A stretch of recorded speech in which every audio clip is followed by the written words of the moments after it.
Boys, let's start by lifting the cloche. After you. Oh, thank you. Ready? Yeah. Oh, yes. Spaghetti bolognese.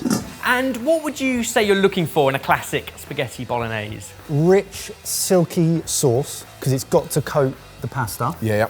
Hearty. You always put more on your plate than you think you need. We want umami. We want depth of flavour. Easy, right? I hate depth of flavour as a phrase, but I know what you mean. Boys, dig in and see if the chefs have managed it. Because today we're going to ask our two normal home cooks to try 4 different dishes, and each one of those has had a cheffy swap to make the dish better. That might be better on budget or ease, it might be better for health or better for the planet. Because today we're doing a collaboration with the WWF charity and their Eat for Change campaign as part of Earth Hour. We'll come to that later on, but first, can our normals identify what's swapped, and does it still meet the characteristics they want? Oh, I'm getting the umami. I'm getting the umami. depth that you love to bang on about, Evers. However, I feel like you emphasised a word there. Does it meet the characteristics that we're looking for? I mean, I spelt it double E, but you spell it how you like. This has got the meat, but I also feel like it does not have the meat at the same time. It's got other bits in it, hasn't it?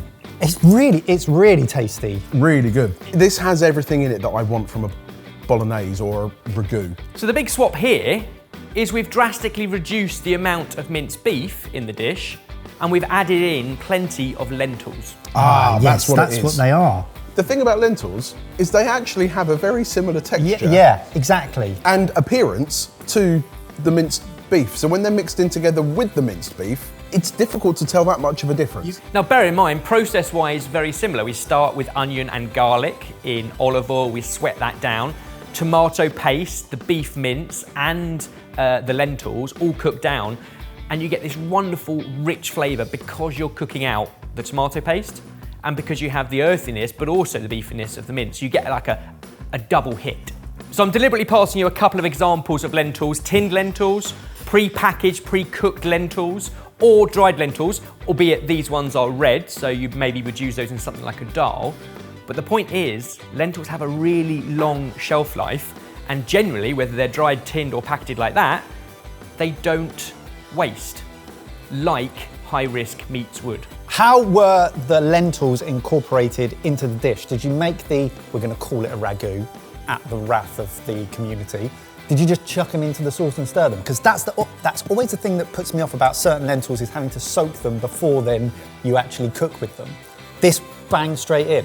So dried lentils, you would have to go through that rinsing and soaking stage, but if you use tinned lentils or packaged pre-cooked lentils, which are also, especially with tinned lentils, super cheap and affordable compared to minced beef, they just go straight in the pan. So I think this ticks a lot of boxes in the sense that lentils, broadly speaking, are going to be cheaper than the minced beef. They're going to have a longer shelf life, but also it's healthier for digestion, and it's good for the farmers because it's good for the soil. I really wanted them to work harder. But you've done a great job, mate. And we always say when it comes to buying meat, buy the best that you can afford. But by doing that, it is going to be more expensive, and therefore use less of it or stretch it across a couple of meals. And the ability to use a much smaller amount of minced beef and bulk it out with lentils kind of is an all-round winner. So basically, anywhere that you'd used minced meat, just halve it? That's about a 50-50 ratio. That flavour is fantastic. That flavour is, you don't miss the other 50% of minced beef not being there from a flavour or from a texture This is perspective. you as well saying I this. know, I know. I think you're off to a strong start there, Ebbers. Number 2, boys, lift the cloche. Shall I? Do it. Dumplings. Now, somebody says dumplings to you. What's your first thought? Love a gyoza. I love the ones you get in a beef stew. Okay. Suet. Suet pudding. The filling has to be really flavourful because essentially it's carrying all the flavour anyway. Which I feel is like why you get things like prawn or pork, like a pork belly. Pork belly, like Pork a char siu. Char siu. Yes. Or pork mince with prawn. Yeah. Soup dumplings. It's a lot of flavour in a small vehicle. Well, I think you've kind of hit the nail on the head. Dumplings are, by their very nature, small, often single mouthful, or almost like a canapé. So you need to deliver in that single mouthful everything you want. These are more of an Eastern European. We've served it on cabbage with caraway, Inside, it's just really heavily reduced mushrooms. We've used a combination of button mushrooms and chestnut mushrooms, cooked down for a long time to get rid of all the moisture and leave all of the flavour.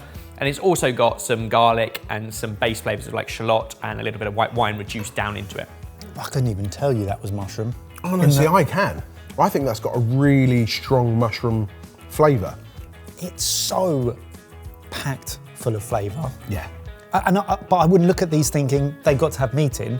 Meat sometimes brings the flavour, but actually, I don't even know what this is missing because it tastes incredible. So I think this is all about eating more plants. So we're talking about fruits, vegetables, and mushrooms, which kind of fall into the fungi family. And part of the reason for that is the time and inputs it takes to get to the end product. A combination of the kind of mushrooms you can very easily and affordably get hold of in your local supermarket. Mostly button mushrooms and a few chestnut. There are some field mushrooms there. We haven't actually used it in the filling, but just from a recognisable point of view, those are the three that are most easily available in supermarkets. A lot of restaurants and hotels will start a lot of their stocks with button mushrooms because actually they're so much more affordable, and if you do the right thing to them, you end up with such excellent flavour. Yeah? But we really wanted to focus in on what everyone sees as a boring plain button mushroom because it's quite pale and therefore you think not much flavour. But the flavour you can get out of them if you cook them down is brilliant, and they're the cheapest. How long did you reduce them down? Like 45 minutes to an hour. Okay. Salt, pepper, garlic, and a hard herb like thyme. What's the cabbage? That's just cabbage Straight down in sorted butter? off with a little bit of butter and some caraway. Because that's amazing. It's the caraway in that makes that so good. That's so good. So in terms of ease and cost, they're better. But mushrooms are also great for the planet because compared to something like beef, pork, or lamb or mutton that you might put into a filling, they take a fraction of the inputs. So mushrooms take weeks to grow, and they can be grown vertical farming indoors, very controlled, and huge output relative to the inputs, whereas the meat, we're talking months, sometimes years. That is astonishing. I didn't think you could get that flavour from button mushrooms. Kicking this one off, I looked at dumplings and I thought, well, you could put veg in them anyway. So the concept wasn't mind-blowing whatsoever. Having tasted what that tastes like inside, that's been the moment, and it tastes fantastic. Small swaps. Bring on number 3, Ebbers. Number 3, this is my favourite. Ah, nachos. And what do you love and expect from nachos? Loaded nachos have to be loaded. Yeah, and I like the range of things that you get. You get the sour cream, you get the guacamole, you get the salsa, you get the cheese, you get all of the different parts. You're looking for multiple components. Yeah. Splodged on the top, but they'll have to work together. Yes. Every mouthful's slightly different. Yep. Right. Cheers. Cheers. There's sultanas. There's raisins in there. They're really sweet, but... What are you doing putting raisins in nachos? Do you like them? Yeah. So what we've got is a whole range of different toppings that should deliver on everything your taste buds want, as well as obviously the texture and the crunch from the corn chips. So we've got refried beans, an amazing kind of salsa made from red peppers, green peppers, sultanas, lime juice, and olives. And you've got that salty, sweet, kind of sour combination, and that's got a little bit of chili in there for the heat as well. And then the squiggly stuff on top is essentially corn. Sweet corn blended into a little bit of mayonnaise and a little bit of feta cheese, but it is mostly corn. Before this, I do not want sultanas or raisins in my loaded nachos. No, that's not what I'm looking for. Having tasted it, now I want sultanas or raisins on my loaded nachos. Why are you working?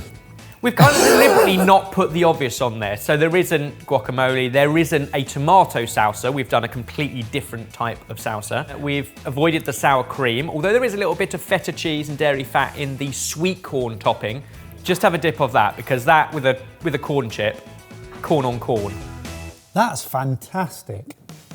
And it doesn't taste like sweet corn feta mayonnaise. No, it really doesn't. It just tastes delicious creamy sauce that should go on nachos. So what we're talking about here is small swaps that just take you out of normal habit, routine and comfort zone. Because amazingly, 75% of the global food eaten comes from just 12 plants and 5 animals, despite the fact there's 20,000 on the planet that are edible. Name those 12.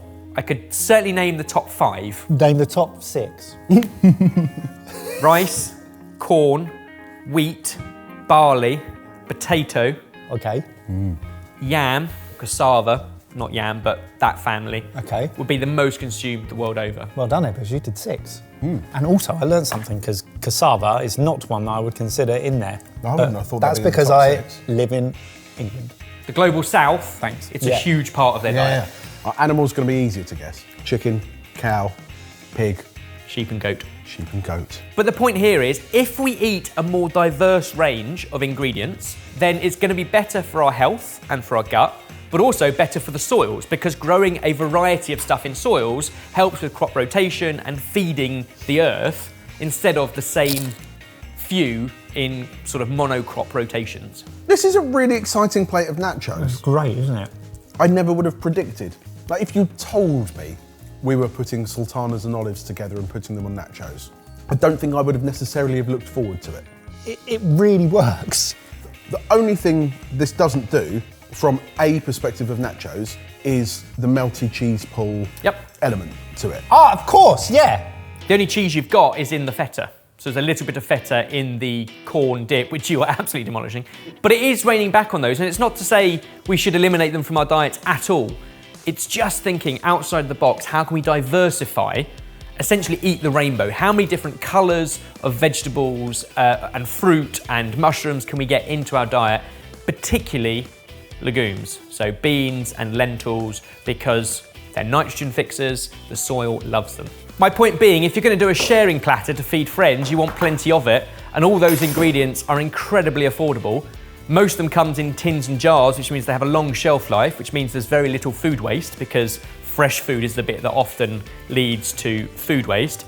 And with a side of a lime, some red pepper, green pepper, and some fresh coriander, it's pretty much the only fresh ingredients on that.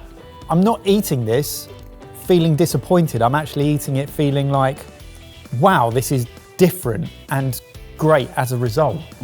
It feels almost like an elevated version of That nachos. tastes like you and Kush designed this dish. And I think that's the key for me, is that we can talk about these things, you can understand the theory, but unless you're giving a practical example that works, that you can emulate, as a normal, you're kind of stuck. And you're like, I'd love to do that, but I'm not confident that I can make it work. Well, I've now got a working example that does work, and I can nick bits of that for other stuff. Well, I think it's about understanding where you're willing to make compromise, because there are certain things where you're like, I love that meat dish, and it delivers, and I look forward to having it. There are going to be other dishes, like we've experienced today, where you think, well, actually, it doesn't need that. It doesn't need all of that. Yeah. I think we should move on to number 4 before you eat them all, Yeah. because I want some too. Yeah, hands off. One Hands more. off. We've got a little tree under there and it's poking out. Do you want to lift the cloche? Woo! Cake, bread. We're making sandwiches. This is banana bread. Okay. One of many examples of a little sweet treat. This takes me back a few years. Everyone was making banana bread back in 2020. Sourdough bread, kombucha tea and banana bread. It was the focus. Don't take me back to that period, please. Do you know what's crazy about that period? Food waste in the UK drastically reduced. And then when we reverted back to normal habits, food waste jumped back up again. A third of all the food we buy, we waste. People had the time to think about what they were going to do with their leftovers. People didn't have the opportunity to go out and buy more by choice and had to use what they had. So what do you love in a good cake or banana bread? How do you not say moist, but say moist? It's got a taste of banana, firstly. It's got to have a nice sweetness. It's that balance between sweet and savoury that makes it bread. There's a density to it, Yes. isn't there? That's very, very different from a lot of other cakes or breads. The structure, I mean, this looks great. Now, we're literally giving it to you as it is. Nothing added, because it is so wonderfully fresh. It's not to say you couldn't toast it and scrape a bit of butter over it, warm it up and put a bit of ice cream on it. You know, there's lots of ways of serving banana bread, but this one, just as is. It's really moist. It tastes a lot of banana. That's delicious. This is banana and miso bread, but the swap is more of a behaviour. You can taste the miso. It makes it taste like salted caramel banana bread, and it's what it is. It's amazing. That's what it is. It's salted caramel banana bread. We want you to swap the idea. Oh my gosh. Okay. That spotty brown or black bananas need to be put in the bin. So first of all, you've got the green bananas, incredibly firm, not that sweet.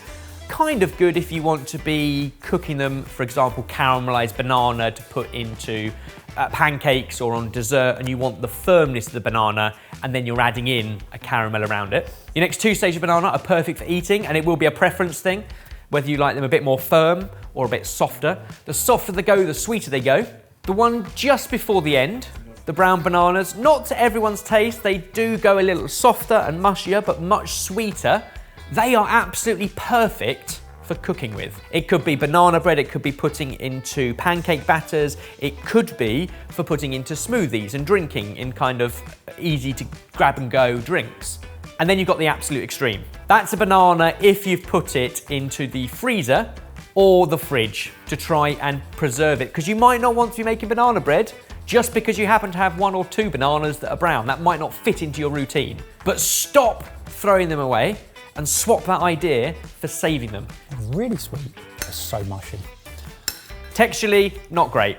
I'd always assumed that black bananas were mouldy bananas and didn't realise that black bananas are actually safe to eat. But obviously, do not eat a banana that has mould on it. So swap the idea of thinking that's game over, throw it away, and instead think about places where the texture isn't a problem. Yes. And it doesn't matter what colour they are. And actually, it's easier when they're soft to mash them up.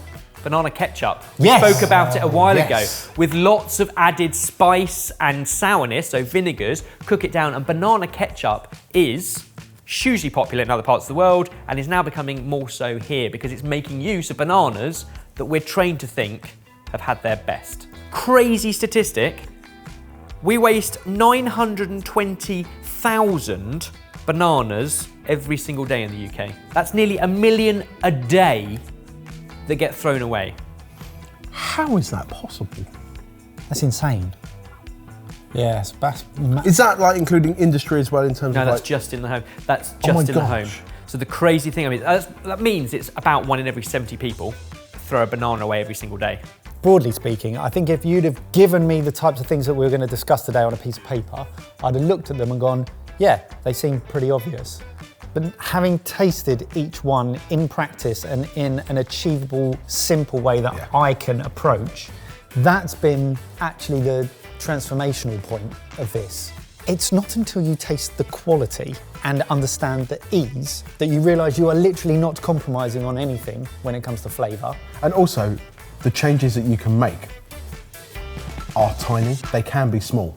I think what we're trying to do is just make you think about what we currently do and our cooking habits, and just think about small little swaps. And that's what Earth Hour is. Once a year, 60 minutes, just to stop and think about what small changes we can make to make a difference.